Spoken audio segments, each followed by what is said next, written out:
Page number 30-ലെ 30-ലെ മൂന്നാമത്തെ ക്വസ്റ്റ്യനാണ്. കുറേ റൈറ്റ് ആംഗിൾ ട്രയാങ്കിൾസ് തന്നിട്ടുണ്ട് അല്ലേ? ക്വസ്റ്റ്യനിൽ പറഞ്ഞിരിക്കുന്ന ഇതാണ്. ഫസ്റ്റ് പാർട്ട് കണ്ടുപിടിക്കേണ്ടത്. What are the length of the sides of the 10th triangle in this pattern? ഇതിപ്പോൾ എത്ര ട്രയാങ്കിൾസ് തന്നിട്ടുണ്ട്? 1 2 3 4 റൈറ്റ് ആംഗിൾ ട്രയാങ്കിൾസ് തന്നിട്ടുണ്ട്. ഇങ്ങനെ വരച്ച് പോയാൽ പത്താമതുള്ള റൈറ്റ് ആംഗിൾഡ് ട്രയാങ്കിൾ, പത്താമത്തെ റൈറ്റ് ആംഗിൾ ട്രയാങ്കിളിൻ്റെ ലെന്താണ് ചോദിച്ചേക്കുന്നത്. അപ്പം നമുക്ക് ആദ്യം എന്ത് ചെയ്യാം? ഈ ട്രയാങ്കിൾസിനൊക്കെ പേര് കൊടുക്കാം അല്ലേ? A B C D E F. നമുക്കിത് വരച്ച് കണ്ടുപിടിക്കാൻ ബുദ്ധിമുട്ടാണ്. അപ്പോൾ നമുക്ക് എന്ത് ചെയ്യാൻ പറ്റും? ആദ്യം നമുക്ക് ഉള്ള ട്രയാങ്കിൾസിൻ്റെ എല്ലാം സൈഡുകൾ കാണാം. കാരണം ഈ ഒരു ഫസ്റ്റ് റൈറ്റ് ആംഗിൾ ട്രയാങ്കിൾ എടുത്താൽ 2 സൈഡേ ഉള്ളൂ, ഇയാളെ അറിയത്തില്ല അല്ലേ? അതുപോലെ സെക്കൻഡ് റൈറ്റ് ആംഗിൾ ട്രയാങ്കിൾ എടുത്താൽ ഇത് മാത്രമേ അറിയാവൂ, സി ഡി മാത്രമേ അറിയാവൂ, ബാക്കിയുള്ളവരൊന്നും അറിയില്ല. സോ നമുക്ക് 1 by 1 ആയിട്ട് ഓരോ റൈറ്റ് ആംഗിൾ ട്രയാങ്കിൾ എടുത്ത് അതിൻ്റെ എല്ലാം സൈഡ്സുകൾ കാണാം. ആദ്യം നമുക്ക് ഫസ്റ്റ് റൈറ്റ് ആംഗിൾ ട്രയാങ്കിൾ എടുക്കാം. ഫസ്റ്റ് റൈറ്റ് ആംഗിൾ ട്രയാങ്കിൾ ആരാ? Right angle triangle A B C. First പാർട്ടാണ് ചെയ്യുന്നത്. In right angle triangle ABC Pythagoras theorem apply ചെയ്യണം. അപ്പോൾ എങ്ങനെ വരാം? 90 ഡിഗ്രിയുടെ ഓപ്പോസിറ്റ് കിടക്കുന്നത് എ സി അല്ലേ? A C square equals base B C plus altitude A B. A C നമുക്ക് അറിയത്തില്ല, ബി സി നമുക്കറിയാം 1 സ്ക്വയർ പ്ലസ് എ ബി നമുക്കറിയാം 1. അങ്ങനെ A C square equals 1 plus 1. A C square equals 2. A C എന്ന് പറയുന്നത് √2 കിട്ടി. കിട്ടുന്ന മെഷർമെൻറ്റ്സ് നമുക്കവിടെ എഴുതി പോകാം. എ സിക്ക് √2 കൊടുത്തു. നെക്സ്റ്റ് ട്രയാങ്കിൾ ഏതാ? Triangle A C D. In right angle triangle A C D അവിടെ നമുക്ക് വീണ്ടും പൈതഗോറസ് റിസൾട്ട് അപ്ലൈ ചെയ്യാം. ഹൈപ്പോട്ടന്യൂസ്, അതായത് A D square equals second ട്രയാങ്കിളാണ് C D base, C D square plus height A C. A D നമുക്ക് അറിയത്തില്ല, C D 1 square, A C √2. A D square equals 1 square 1 plus റൂട്ടും സ്ക്വയറും കൂടി ക്യാൻസലായി പോവും, അങ്ങനെ 2 ആവും. A D square equals 3. A D equals √3 meter. മീറ്ററിന് കൊടുത്തോളെ ക്വസ്റ്റ്യനിൽ മീറ്റർ തന്നിട്ടുള്ളതുകൊണ്ട്. ഓക്കെ, 2 എണ്ണമായി അല്ലേ? ഇനി അടുത്ത റൈറ്റ് ആംഗിൾ ട്രയാങ്കിൾ എടുക്കാം. In right angle triangle A D E, in right angle triangle A D E 90 ഡിഗ്രിയുടെ ഓപ്പോസിറ്റ് ഉള്ള side hypotenuse A E. A E square equals A D square, അല്ലെങ്കിൽ D ആദ്യം എഴുതാം, base D plus A D. A E എന്ന് പറയുന്നത് അറിയില്ല. A E square equals D E എന്ന് പറയുന്നത് 1 സ്ക്വയർ പ്ലസ് എ ഡി നമ്മളിവിടെ എഴുതിയിട്ടില്ല, എ ഡി എഴുതണം. എ ഡിയുടെ മെഷർമെൻറ്റ് √3 കിട്ടി അല്ലേ? എ ഡിയുടെ പ്ലേസിൽ √3 കൊടുത്തു. A E square equals 1 square 1 plus റൂട്ടും സ്ക്വയറും കൂടി പോയി 3. A E square equals 1 plus 3 4. ഇത് എ ഇയുടെ വാല്യൂ √4. സോ എ ഇ എന്ന് പറയുന്നത് 2 മീറ്റർ കിട്ടും. കിട്ടുന്ന ആൻസർ എഴുതുക എ ഇ 2. ഇനി നമുക്ക് ഒരു റൈറ്റ് ആംഗിൾ ട്രയാങ്കിളും കൂടിയുണ്ട്. In right angle triangle next triangle ഏതാ? Triangle A E F. A E F വീണ്ടും പൈതഗോറസ് തിയറം അപ്ലൈ ചെയ്യാം. A F square equals E F square base plus altitude A E square. A F അറിയില്ല. E F എന്ന് പറയുന്നത് 1 square plus A E എന്ന് പറയുന്നത് 2.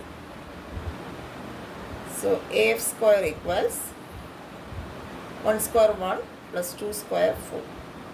A F square equals 1 plus 4 5. A F equals √5 meter. ഇപ്പോൾ A എഫിൻ്റെ value കിട്ടി √5. ഇനി നമുക്ക് പിക്ചറിൽ നിന്ന് തന്നെ എഴുതാൻ പറ്റും. അതിന് മുന്നേ നമുക്ക് ഓരോ ട്രയാങ്കിളിൻ്റെ സൈഡ്സ് എഴുതാം. ക്വസ്റ്റിനെ ചോദിച്ചിരുന്നത് എന്താണ്? 10th ട്രയാങ്കിളിൻ്റെ സൈഡ്സ് ആണ് അല്ലേ. ആദ്യം ഫസ്റ്റ് ട്രയാങ്കിളിൽ നിന്ന് സ്റ്റാർട്ട് ചെയ്യാം. In triangle A B C, അല്ലെങ്കിൽ ഇവിടെ ഇങ്ങനെ എഴുതാം first triangle. In first triangle sides ഏതൊക്കെയാണ്? 1 മീറ്റർ 1 മീറ്റർ √2 അല്ലേ. ഇൻ സെക്കൻഡ് ട്രയാങ്കിൾ മെഷർമെൻറ്റ്സ് ഏതൊക്കെയാണ്? √2 1 √3. ഇൻ തേർഡ് ട്രയാങ്കിൾ സൈഡ്സ് ഏതൊക്കെയാണ്? √3 1 2. In fourth triangle 2 1 √5.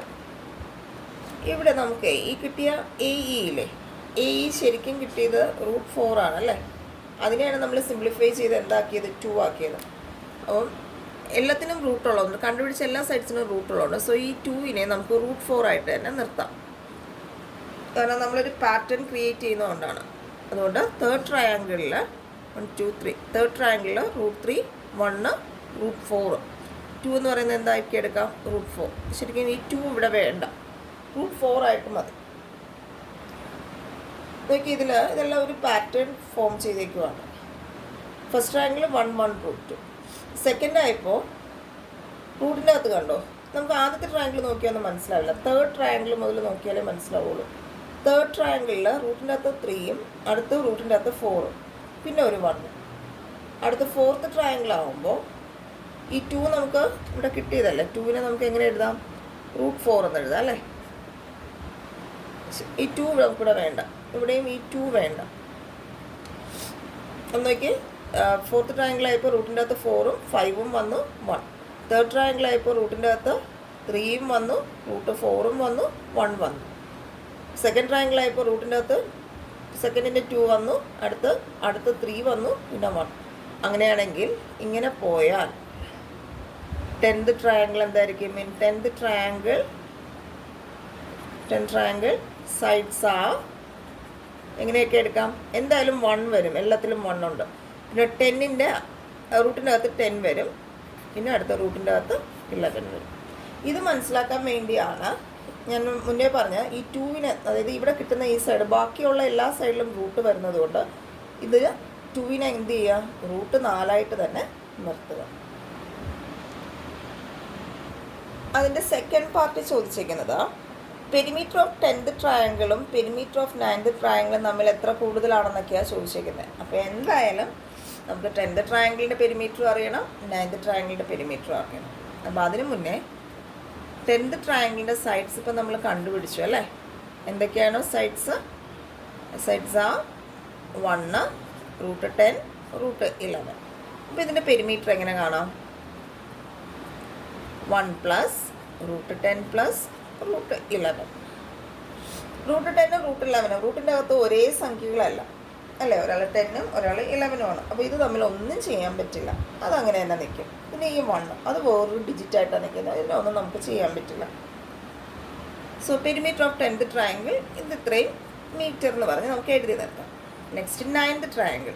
ഇതിൻ്റെ സൈഡ്സ് നമുക്ക് തന്നിട്ടില്ല, പക്ഷെ നമുക്ക് സൈഡ്സ് കണ്ടുപിടിക്കാം. എങ്ങനെയാണ് സൈഡ്സ് കണ്ടുപിടിക്കാം? സൈഡ്സ് ആ മുന്നേ നമ്മൾ പാറ്റേൺ ക്രിയേറ്റ് ചെയ്തില്ലേ, അതുപോലെ 1 √9 അല്ലേ, അടുത്ത് √10. പെരിമീറ്റർ എങ്ങനെ വരും? 1 പ്ലസ് √9 പ്ലസ് √10. നമുക്ക് ഈ √9 ഇവിടെ ചെയ്യാൻ പറ്റും അല്ലേ, ചെറുതാക്കാൻ പറ്റും. അപ്പോൾ എത്ര എഴുതാം? 3 പ്ലസ് √10.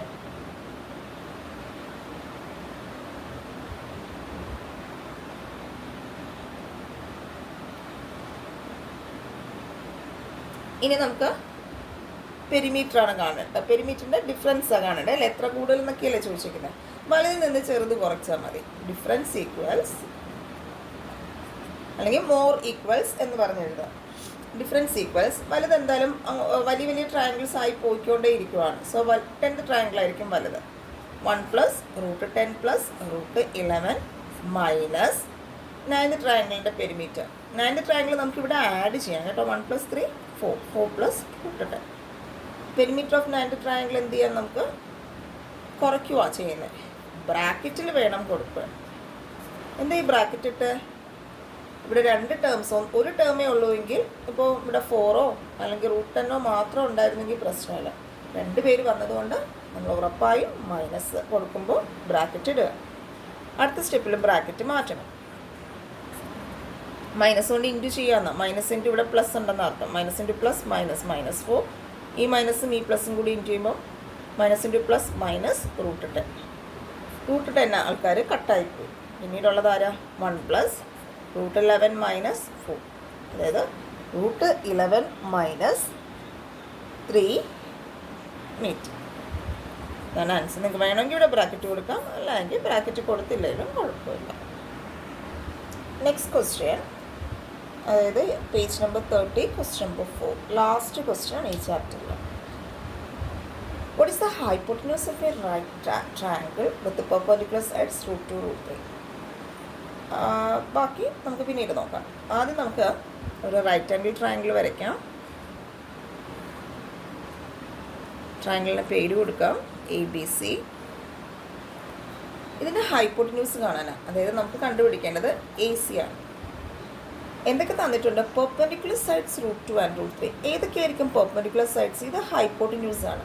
സോ ABയും BCയും ആണ് പെർപെൻഡിക്കുലർ സൈഡ്സ്, പെർപെൻഡിക്കുലർ ആയിട്ട് നിൽക്കുന്ന സൈഡ്സ്. ഓക്കെ, അപ്പോൾ ഇതിൽ ഏതോ ഒരു സൈഡ് √2, അത് നമുക്ക് ഏത് വേണോ എടുക്കാം. ഒരാൾ √2 മറ്റേ ആൾ √3 ആയിട്ട് എടുത്തു.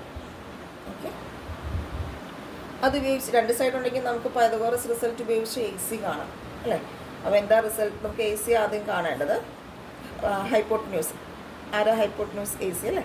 AC² = base plus altitude. Base എന്ന് പറയുന്നത് BC² പ്ലസ് ഓൾട്ടിറ്റ്യൂഡ് AB. തന്നിരിക്കുന്ന റിസൾട്ട്സ്, തന്നിരിക്കുന്ന വാല്യൂസ് എല്ലാം എഴുതുക. AC² = BC എന്ന് പറയുന്നത് √3² പ്ലസ് AB √2. AC² = √2² കൂടി പോവും, 3 + 2. AC² = 3 + 2 5. AC = √5. ACയുടെ വാല്യൂ √5 എന്ന് കിട്ടി. അതായത് ഫസ്റ്റ് പാർട്ട് അതല്ലേ ചോദിച്ചിട്ടുണ്ടാവും, what is the hypotenuse of right triangle with these 2 sides. അപ്പോൾ AC കിട്ടി. ഇനി നിങ്ങളോട് ചോദിക്കുന്നത്, how much more is the sum of perpendicular sides than hypotenuse.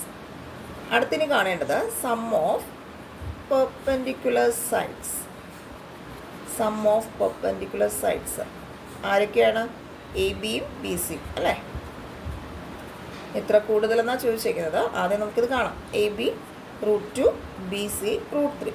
ഇത് തമ്മിൽ ഒന്നും ചെയ്യാൻ പറ്റില്ല. റൂട്ടിൻ്റെ അകത്ത് സെയിം സംഖ്യകളാണ് വരുന്നതെങ്കിൽ, സെയിം ഡിജിറ്റാണ് വരുന്നതെങ്കിൽ ഓക്കെ. ഇതിപ്പോൾ ഒന്നും ചെയ്യാൻ പറ്റാത്ത രീതിയിലാണ് നിൽക്കില്ല, അതങ്ങനെ നിന്നോട്ടെ. നിങ്ങളോട് ചോദിക്കുന്നത്, നിങ്ങൾക്ക് വേണമെങ്കിൽ √2നും √3ക്കും വാല്യൂ കൊടുക്കാം. √2 1.41ഉം √3 1.73ഉം കൊടുക്കാം. ഇങ്ങനെ നിർത്തിയാലും കുഴപ്പമില്ല. How much more is sum of perpendicular sides than hypotenuse. Anyway ഈ സം ഓഫ് പെർപെൻഡിക്കുലർ സൈഡ്സും ഈ ഹൈപ്പോട്ടന്യൂസുമായിട്ടുള്ള കമ്പാരിസൺ ആണ് അല്ലേ? സോ ഡിഫറൻസ് ഈക്വൽസ് എന്തായാലും ഈ സമ്മ് കണ്ട ആളായിരിക്കും വലുത്. √2 + √3 മൈനസ് √5. നിങ്ങൾക്ക് വേണമെങ്കിൽ ഇത് സിംപ്ലിഫൈ ചെയ്യാം. √2ന് 1.4ഉം √3ക്ക് 1.73ഉം കൊടുക്കാം. അതല്ല എങ്കിൽ ഇങ്ങനെ എഴുതി നിർത്താം. ഇതും ഒന്നും ചെയ്യാൻ പറ്റില്ല, കാരണം ഇത് √2 ആണ്. റൂട്ടിൻ്റെ അകത്ത് ഇത് 2, ഇത് 3, ഇത് 5. ഇതിൻ്റെ അകത്ത് ഒരേ സംഖ്യകൾ വന്നാലേ നമുക്ക് എന്തെങ്കിലും ചെയ്യാൻ പറ്റും. ഇതിവിടെ വെച്ച് ഇങ്ങനെ സ്റ്റോപ്പ് ചെയ്യാനേ പറ്റത്തുള്ളൂ.